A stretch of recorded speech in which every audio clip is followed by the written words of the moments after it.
Welcome to the Diamond Niner Gals podcast. This is episode lucky number 13 of the 2024 season. I am Nick, joined as always by Kevin. What's up, Niner Nation? Producer Brad making all this work. Hey. And shockingly, Coach Ash has entrusted us this week to handle this all on our own. That sounds pretty scary, fellas. We're big boys. We can handle it. Don't know. Well, that's not entirely true. We got a surprise for everyone. We got a surprise for everyone coming up. We do. You know what? People hate surprises. You know, let's just we're going to talk Niner Gal softball here for a little bit, but we do have a guest coming in. We've got Gigi Barefoot coming. So Gigi Barefoot's coming in on the back end. And is going to close this out, much like she did on Friday at Sioux. And we're excited about talking to Gigi for the first time on this show. So she'll be coming along here in just a short while. But first, we do have some softball to talk about. It was a big weekend at the Sioux. We set this up for you last weekend. The games coming down the stretch matter so much. We're playing Tulsa in direct competition with Tulsa for that second, if not first seed in the conference. And I think the math we were doing on the show last week, guys, was in theory, if you win each series of the three remaining series, meaning win 2 out of 3, you're probably going to get the 2 seed at a minimum. That's not what the gals did at all. The gals said, don't want 2 out of 3. Want 3 out of 3. And guys, I would call this, the way I would describe their performance this weekend in winning all 3 games, it was a very business-like performance. Got on the field, took care of business, very clean, fundamentally sound softball, got the pitching they needed, got the runs they needed, got the 3 W's. Yeah, and they had some weather to deal with also. Had the bump from the game from Sunday to a doubleheader Saturday, which threw in a delay. On top of that, trailed in that game as well. Ended up battling back and getting a sweep. Overall, great weekend. That's more than the doctor ordered on that one. Like you said, a series win would have been nice, but a sweep was just the cherry on top. Yeah, so that game on Friday, it went by really fast. Started in the stands behind home plate because I was in search of shade. It was rather warm on Friday out on campus, and those right field bleachers, if there is any drawback to them, the one minor one would be you're looking directly into the sun. To start with in the late afternoon. So I found some shade behind home plate, hung out there for a while, got to see some folks. And then as soon as the sun got low enough, kind of clouded up, went out there to right field. That game was just cruising by. Both teams, it was a definite pitcher's duel. Sam, I think Coach Ash kind of let on last week that we were going to start to see more of Sam. And boy, did we. She ended up getting a conference honorable mention for the week. But in that Friday game, she goes 6 innings, 6 innings of scoreless ball. And I saw Rhodey after the game over at the Hayes, and I accused her of waiting until the 6th. Just like I'm just gonna let this play out, and then we're gonna get to when we really need it, and then I'm gonna hit a bomb. She says that's not what she did, Kevin, but I'm gonna tell you what, that the 2-run homer that Rhodey hit to put the gals ahead, so that Gigi could come in and close out on top of the 7th. This thing was unbelievable to watch come off the bat from the bleachers out there.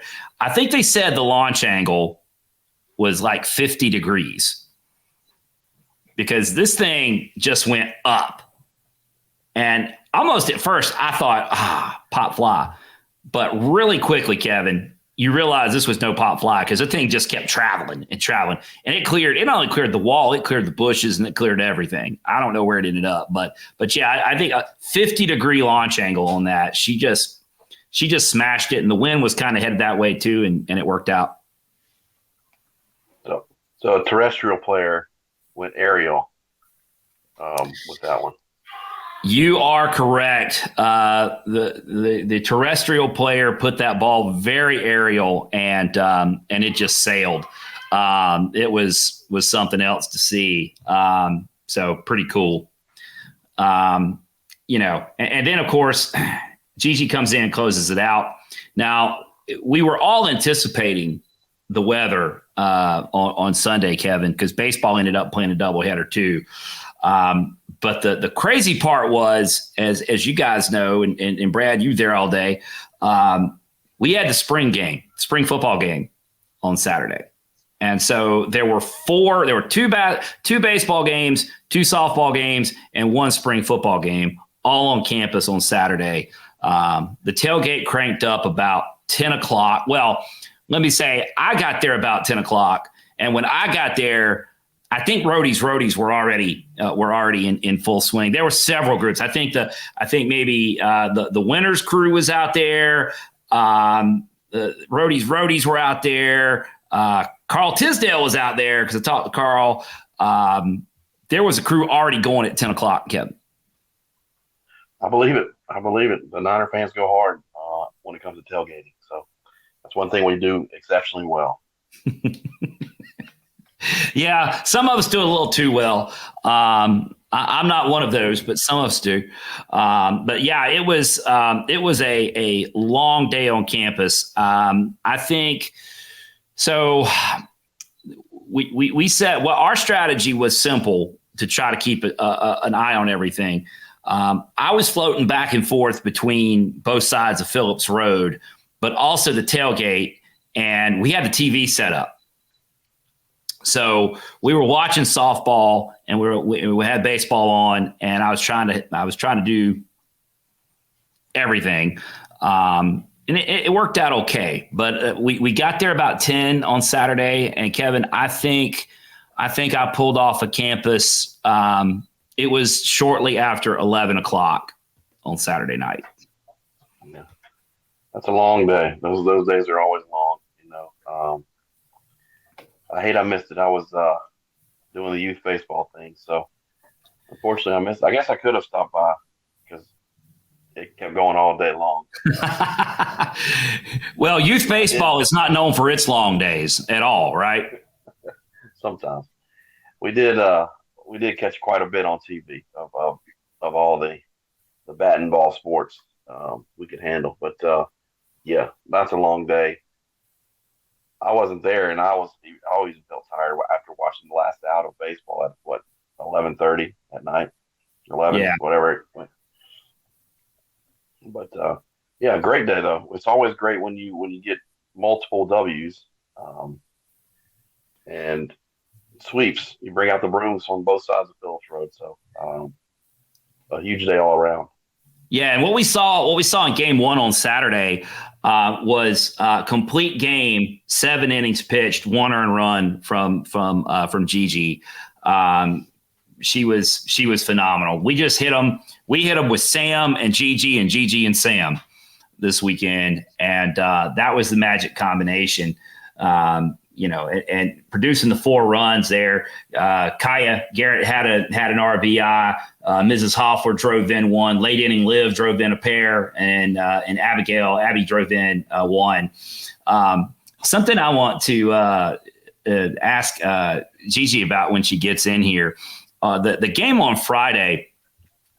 I don't know. I should effort that. I don't know how many putouts Abigail Knight had in left field, but she was all over the place. Balls, they tried hitting a ball over her head. They tried hitting balls over her head. She got them. They tried hitting balls into the gap. She got them. They tried hitting balls down the line. She got them. Just everywhere it didn't matter where they hit the ball in left field. Abigail Knight showed up there. She was absolutely on fire on Friday. That was a lot of fun to watch because she was just on it. Then coming in and chipping in an RBI in the first game on Saturday as well. So really cool to see her playing so well out in left field. But now that second game, this is the one. This is the one I kind of want to talk about here for a second, Kevin. Got the first win. The weather delay was involved. We're already doing a doubleheader because of weather. Then we had the storms come through campus. Some of it got a little hairy there for a minute as far as the wind and the rain. It was just enough to get everybody good and wet. Certainly had everyone crowded under their tailgate tents.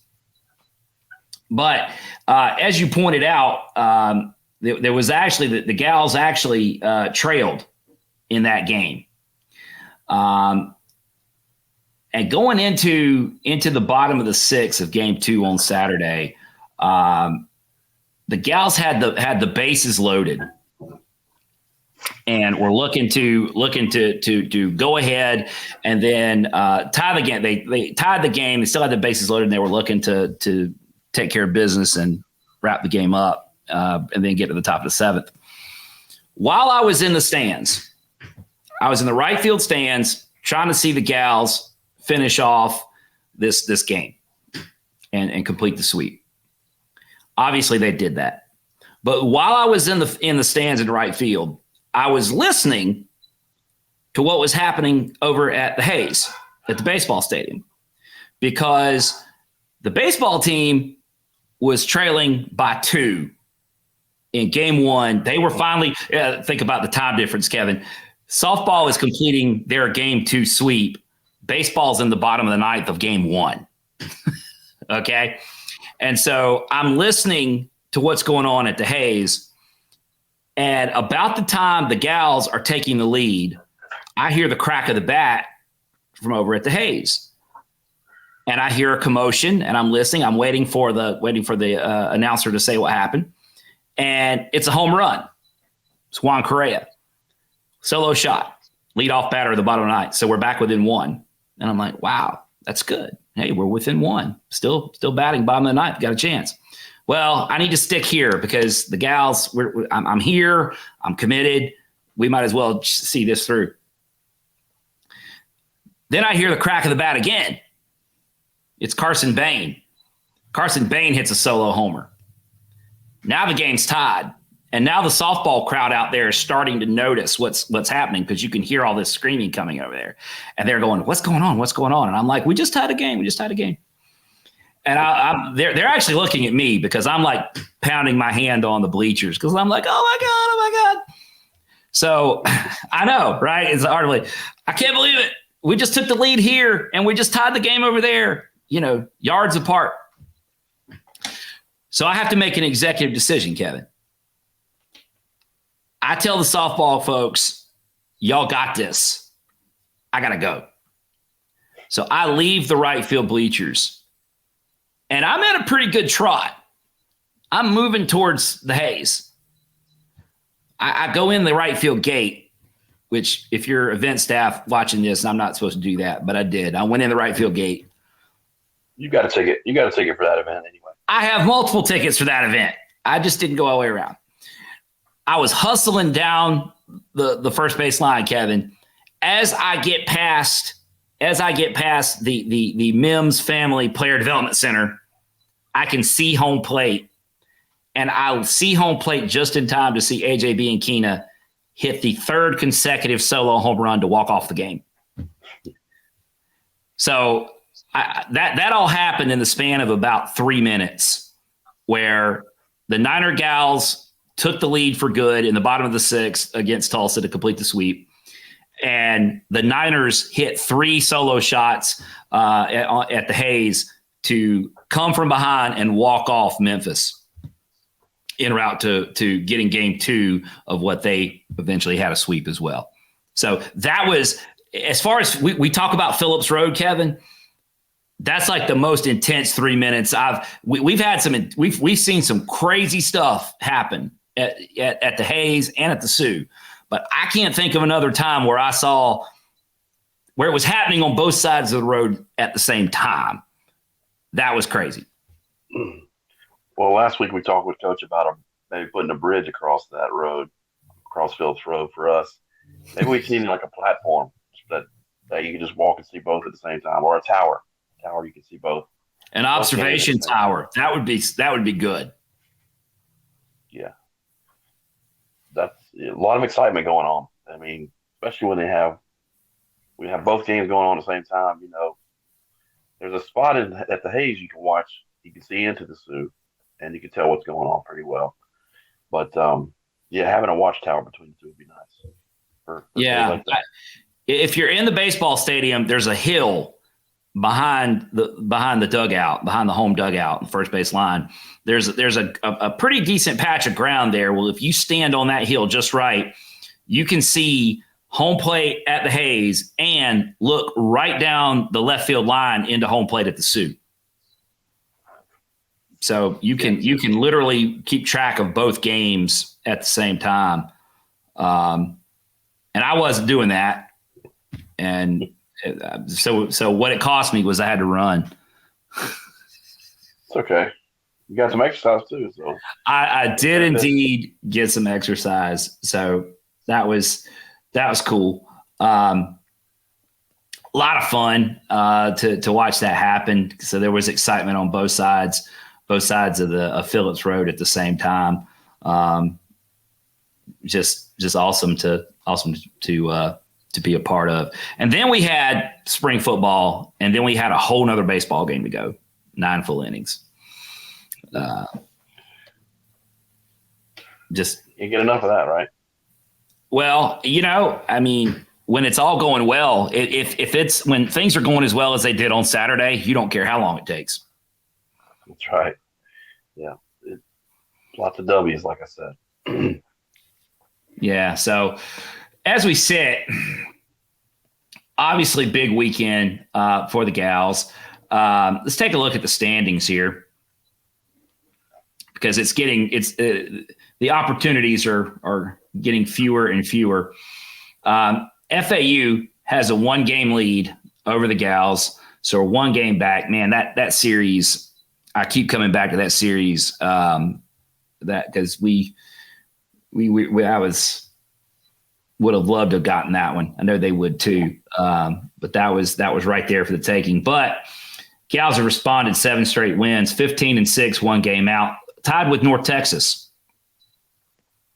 Obviously, Tulsa is now 3 games back of the Niners after that weekend sweep. But gals are going to UAB this weekend.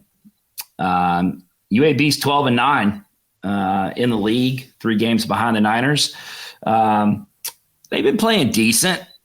I wouldn't say they're a great team, but you've got to go to their place, and it's hard in league. It's hard to go to anybody's place and come out with W's. Right. I mean, last year it came down to the wire against them in Conference USA at our place. So, they got that in the back of their minds going to their place. Wichita State's also in the mix there. They're 3 games back. They're tied with Tulsa and UAB. So, I mean, it's going to come down to the wire for that second spot. We've got North Texas, obviously, to end the season at home. Yeah, and it's gonna come down to that series. And Ashley, Coach Chastain mentioned that last week, that she knew at the beginning of the year when they lined it up where they're coming to Charlotte the last weekend, that it would mean something. So it definitely, I can't believe the season's almost over. We've got 2 weeks left.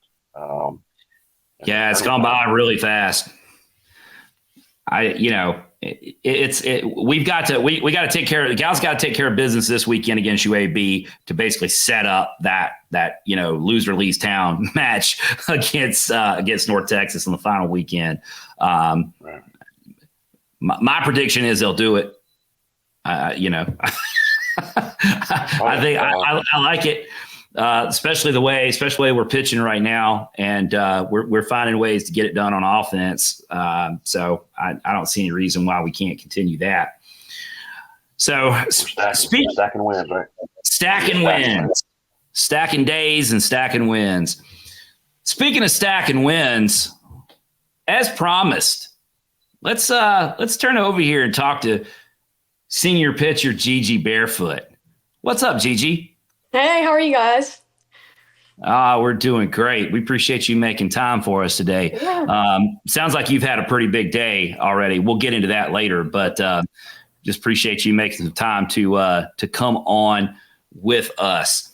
Yeah. So let's do kind of we kind of have this thing that we do with all the gals when they come on. We kind of start talking about sort of your life in softball, right? We go back in time and kind of work our way forward. So go back in time. What are your first memories of softball? So what age were you, and what do you remember about your first softball team? Well, I actually started out playing baseball, so I didn't switch over to softball until I was about 10 years old. I was a baseball pitcher because my dad played for a long time. So I didn't switch to softball until I was about 10 years old. And I just remember it was coach pitch and my dad was there. And I was like, why is this ball so much bigger than the baseball? Because I didn't really even know what softball was. I thought it was only baseball. And so I kind of started playing there, fell in love with the game, and, here we are now. Kevin, we found another baseball player. That's right. So at what age did you start pitching? I mean, obviously there's a big difference between throwing baseball and throwing softball, pitching wise. Yeah, so when I first started out, every little kid tries to pitch, but I wasn't very good. So eventually I just stopped and I was just playing other positions. I would play shortstop and third base. But then when I was around like 8th grade, when the recruiting process started, that's when I really started picking up pitching again. And then that's when I eventually, whenever I committed, I became a PO and never looked back.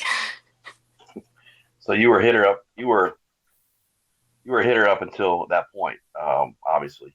But what made you? I mean, what intrigued you about pitching at that point? I just liked it because you had the ball at the whole game. You were always involved in the plays, because some other positions, you could go the whole game and never touch the ball. But I really liked that in pitching. You were always involved. You're involved in every single play, and you get to. It's good and bad. You get the pressure side of it, but then also when it works out, it's good. Everyone loves you, so I like that part of it. It's good to have the ball in your hand, right? It's always in control. You mentioned when the recruiting started. So you were starting to get some sense early on, it sounds like, that, hey, I think I can do this at the next level. Do you remember those early recruiting contacts and what that was like, and just your mindset as a young person thinking, oh my gosh, I've got college coaches contacting, or I'm hearing from colleges? Yeah, so back then, they've changed the rule now, but I was getting recruited before the rules, so people could look at you when you were in 8th grade. And I remember I was playing in a tournament down in Florida, and at that point I was playing third base, pitching and hitting, and I had a few schools interested in me for doing all of it. And I just remember thinking, I was like, this is so crazy, because how am I supposed to know where I want to go or what I want to do when I was just in 8th grade? And so I ended up committing when I was a freshman in high school, because that was before the rules changed. But it was just so crazy talking to college coaches at that age and everything. So that is crazy, because I have a 7th grader now, and he is sometimes he has trouble dressing himself. I couldn't imagine him talking to college coaches at his age. So that is amazing. I'm glad the rules changed now, because it's that's an important time in your life. It's a big decision. I don't. Here's the thing, and you're right about this, Gigi. It doesn't make sense the way it was being done. But see, that's just the way college sports seems to work. We do things that don't make any sense for a long time. And then everyone agrees that this needs to be changed, but finally something gets done about it. I mean, when you're in the 8th grade, you're a child. That's a little kid. Yeah. You're a grown college coach talking to little children about where they might want to spend their college years when they haven't even been to high school yet. Yeah. Yeah, that's literally crazy to me. I was like, I couldn't even tell you what I ate for breakfast. How am I supposed to tell you where I want to go to school at? That part was definitely Right. crazy. I'm glad they changed the rule. It's just that was so young. Like I remember I had to take the ACT in ninth grade because the schools were asking for my test scores, and I hadn't even been in high school for like a full year yet. And so I'm glad they changed the rule. It seems to be very, very helpful. Me too. I mean, growing up's hard enough, Kevin. Like you said, learning to take care of yourself and learn basic responsibilities, like, you know, making sure you have pants on before you leave the house, you know, those kinds of things. And on top of that, hey, let's talk to you about your college future. Yeah, it's crazy. It makes it easier on the coaches then too, you know, because there's always going to be one coach that wants to keep getting younger and younger and trying to get ahead of the game because that's their livelihood, you know. Mhm. They've got to win games and they're trying to find the edge. But I'm glad there's limitations now, and it makes it easier for them because they don't have to do that. They don't have to talk to seventh and eighth grade kids Yeah. about their future. But anyway, on to that. So you committed to Campbell out of high school. Got a deep history in your family at Campbell. You want to talk a little bit about that? Yeah, so my dad actually was a pitcher at Campbell. I believe it was from 83 to 87. He went there, he played, he loved it. He still talks about it to this day. He loves all his college teammates. They're still close and it's crazy to see. And then my grandpa actually played basketball there back when it was a JUCO.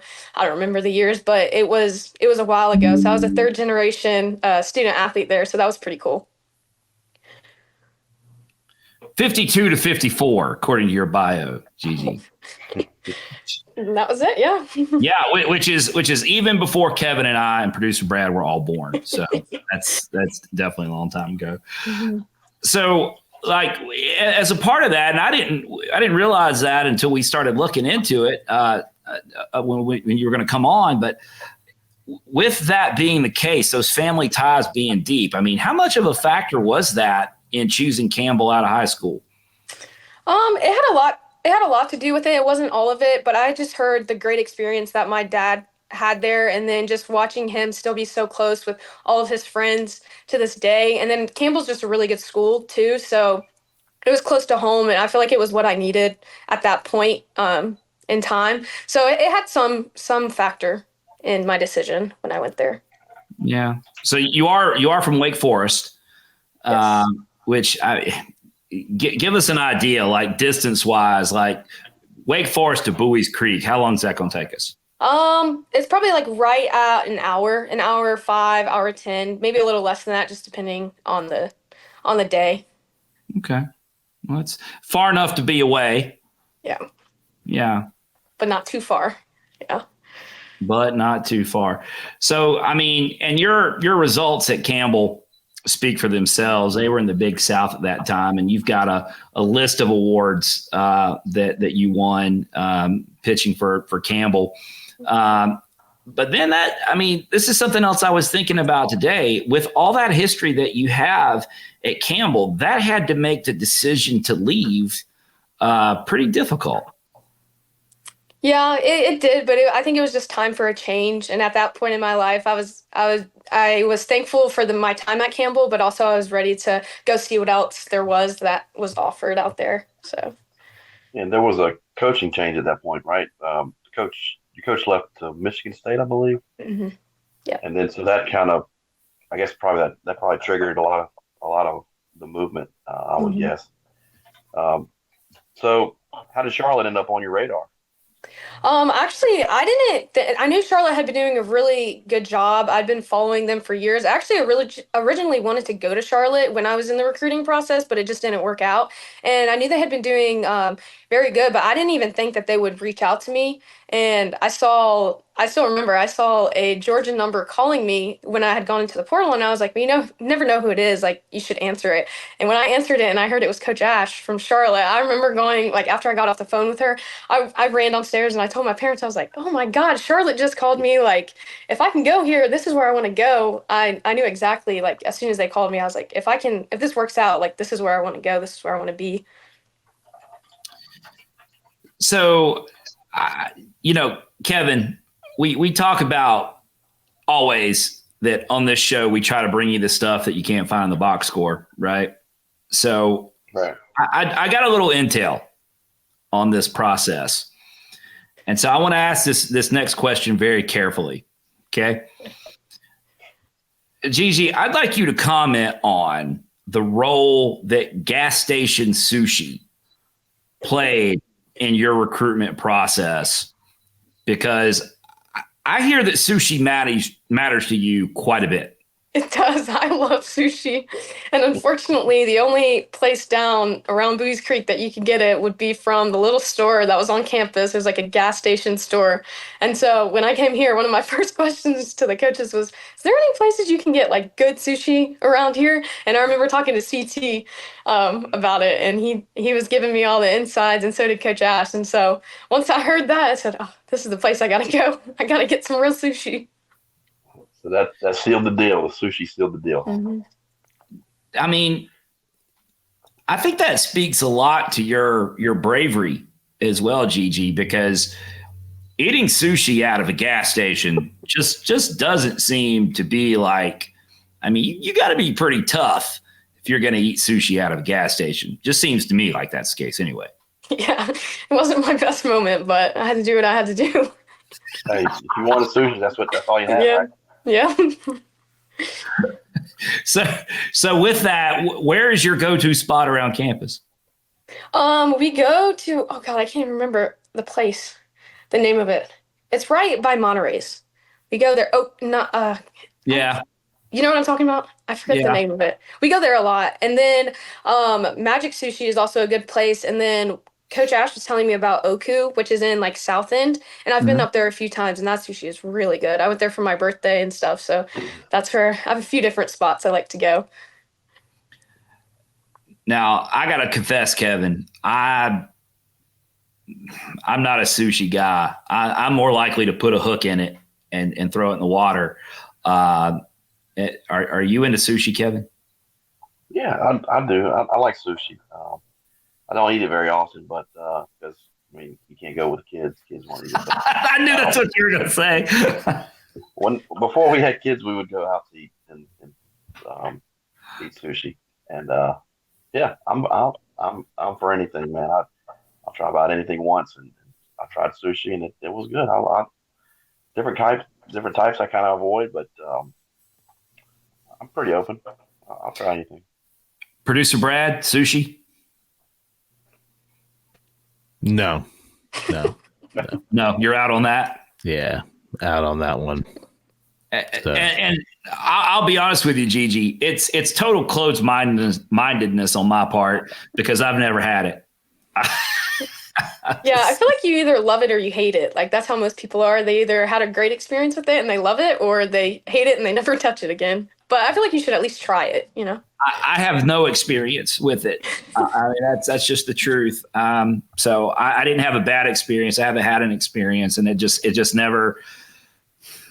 I never thought that was something that I wanted. So I don't know. Maybe I need to broaden my horizons. But yeah, I wouldn't recommend gas station sushi as the first thing you try, but it will not be from a gas station. Yeah. Grocery store sushi also is kind of. I've gotten sick from that before. So, you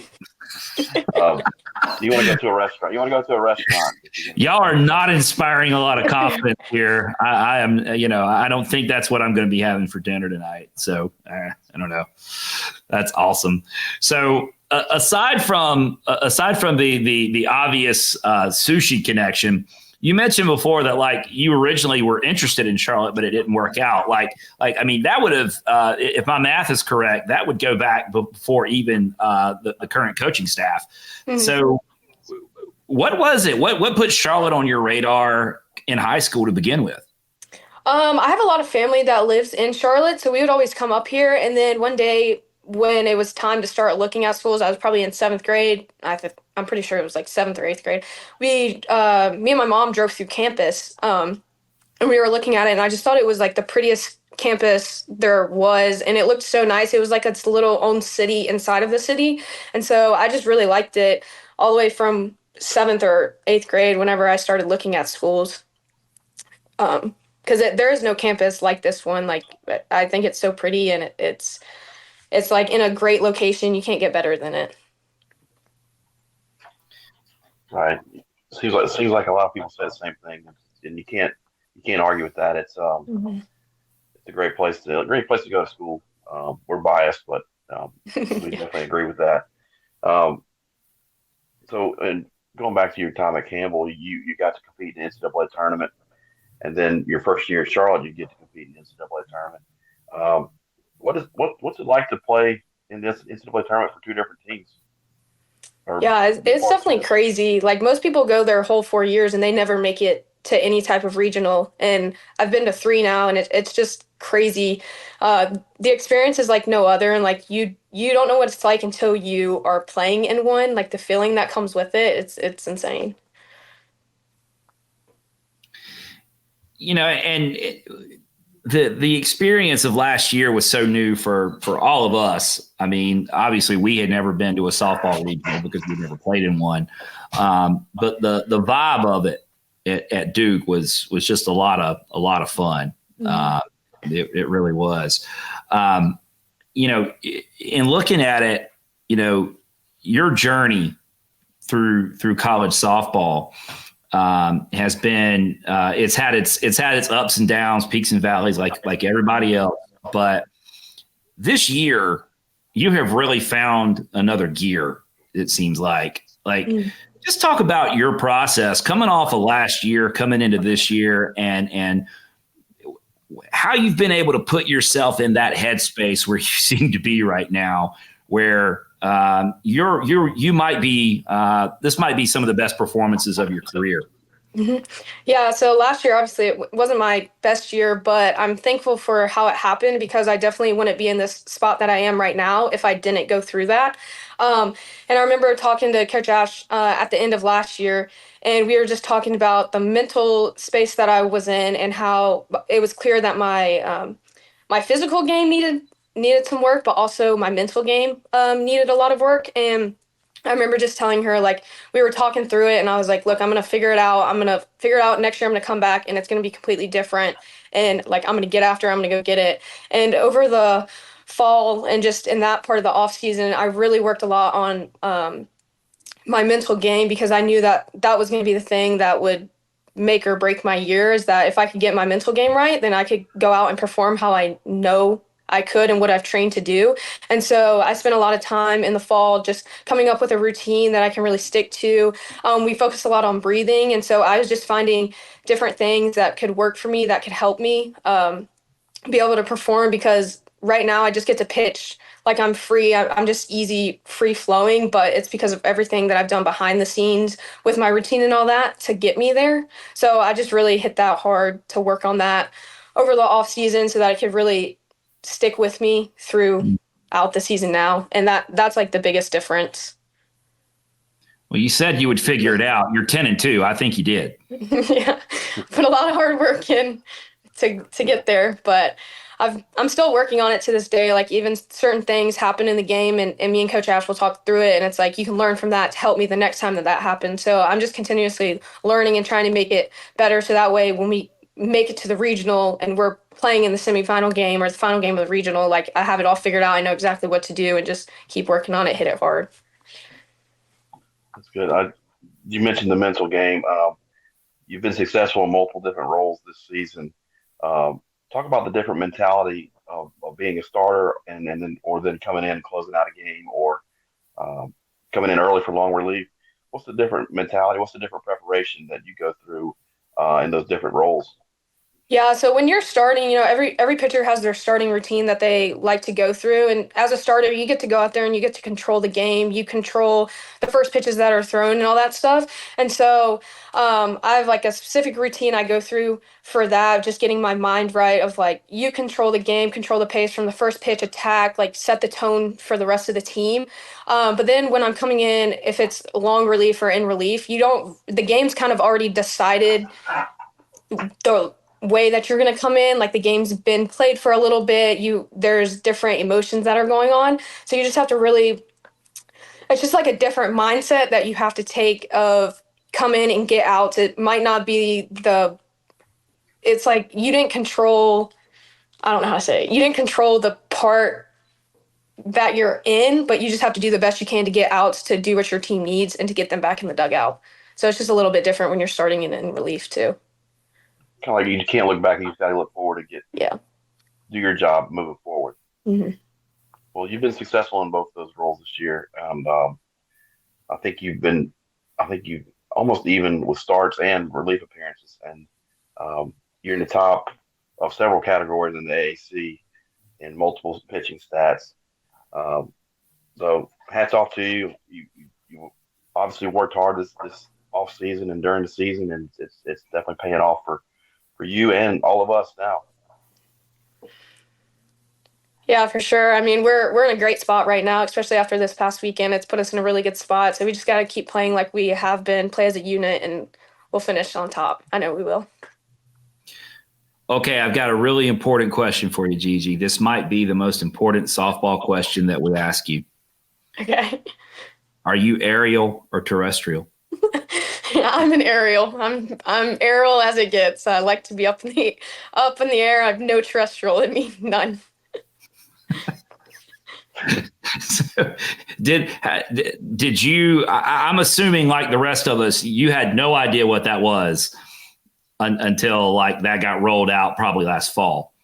Correct. Yes, I had no idea what it was, but when she started explaining it, and then like the more you find out about it, it just makes so much more sense every time that they talk about it. So now I get it. But before I was a little confused. I was a little bit like, what? But I get it now. And so red or blue? Blue. And so you're about to teach us something. Since you're an aerial, does that make your stripe vertical, or is that unrelated? That's unrelated. It's another test that they do, whether it has to do with your like breathe in, breathe out and everything. So I'm vertical, so I breathe in before I'm going, but I'm pretty sure it doesn't have to do with your aerial terrestrial. Okay. So and shame on me for not noticing this, but so like when we look back there and you're in the circle, Winnie's going to have a vertical blue stripe. Yes, correct. There you go, Kevin. Yeah. Well, we're getting pretty big in the motor preference industry. We're getting our videos put out there quite a bit now. From our previous interview. Yeah, anytime you start talking about motor preference, that takes off. So it's going to be really interesting to see. I think in a few years, Gigi, it's going to be like one of those things that like half the country will be doing it within a short period of time. Yeah, I definitely think so. It's like when you really get into it and you learn about it, it's like crazy, the things that they tell you, but it just makes so much sense. And then like when you use it and you perform with it, it feels completely different. Like I've changed stuff in my windup and everything to match the aerial profile and all that stuff. And if you ask me to go back to how I used to do things, I couldn't. I'd be like, it just doesn't feel right. It's crazy when it gets going. How about off the field? Have you taken anything from that, and has it helped you off the field in different ways? The way you approach things. But we use it in the weight room. So like if you're aerial, terrestrial, you have different lifts based off of that, and that is very helpful too because there's like certain things that aerials you're not comfortable doing, or it's not like the best movement for you. So Eric has worked on really matching our profiles, and I really like that a lot in the weight room. Wow, that's really specific. Yeah, I think Nick and I are going to take a deep dive into that in the off season when we have some downtime. Yeah, you should. Kevin, we may change the way we do things on this show based on it. Right. That's right. I mean, why not? So let's shift a little bit off the field because we do like to talk to all of our student athletes about their future and what they have going on. You have already graduated. Correct. I have. You graduated this past fall with health systems management. Is that correct? Yes, that's correct. Now, that seems to me like let's see, if you were looking through the catalog and you were thinking, I'm going to find something fairly easy to do so I can just play softball. I don't think you would pick health systems management. Am I reading this correctly? Yes and no. I just found it interesting because it was healthcare, and I took a few healthcare classes at my old school, and I liked them. So when I was transferring in, I was originally a business major, but I could transfer into the health systems program and still graduate on time. So when I started looking into it in the classes and stuff, I was like, oh, I could really like this. I would be interested in doing it. So it's like the businessy side of healthcare. That strikes me as that you want to be involved in something that's not going away. And that seems like that's not going away. Correct. And that'll never go away. We'll always have that. So it's a good major. So what's your plans moving forward in the near future with your degree, and where do you see yourself next year this time? So right now I'm currently applying to different healthcare jobs to get a full-time job, but also I'm going to be starting my MBA at ECU online in the fall. So I'll be taking MBA classes while working to get some experience. And then later on, my main goal was to be able to become a manager of different dentist offices all over the state of North Carolina would be the main goal. And without revealing too much, I alluded to this earlier. We kind of had to schedule around. We started the show, then Gigi joined us. You were getting back into town today from a job interview, correct? Correct, I was. So when I said she had already had a very active day, she has. She's been out interviewing for a job today and getting back into town. And again, we appreciate you making time for us because that's a lot to do during one day.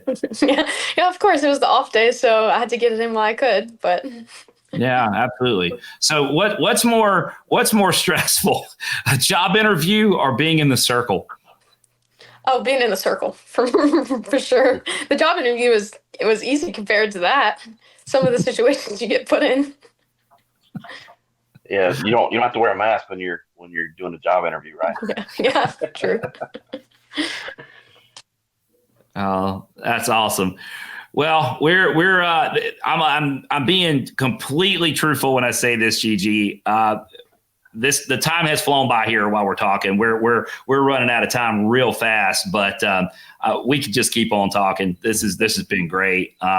You've done a great job here, and hopefully given people at home a lot of look into behind the scenes with the team and who you are and what you're about. And we're just excited for you for the rest of this season and beyond, because I feel like you've got a great future ahead of you. Thank you. Thank you guys for having me. So we're gonna let Gigi get out of here. In fact, we're gonna get out of here. The gals, we will mention quickly, the gals have a midweek matchup on Wednesday against UNCG. I checked earlier, Kevin. I believe that game will be available on ESPN Plus tomorrow night, Wednesday night at 6. And then off to UAB, and all those games will be on ESPN Plus as well this weekend. So you can follow the Niner gals all week long. And then we'll be back with you next week to hopefully talk about 4 more wins, Gigi. Yep, we're going to get 4 more. That's what we're going to do. All right, folks. So if you've enjoyed this, and how could you have not enjoyed, maybe you didn't enjoy the first part with just us, but how could you have not enjoyed that part with Gigi? Think about subscribing to the channel on YouTube, Spotify, find Diamond Niner Report all over social media. We're on Twitter, we're on Facebook, we're on Instagram. Appreciate all the feedback. Love seeing you folks, and appreciate you tuning in. So until next week, this has been Nick, for Kevin, for producer Brad, and for Gigi Barefoot. We'll see you at the Sioux. Bye.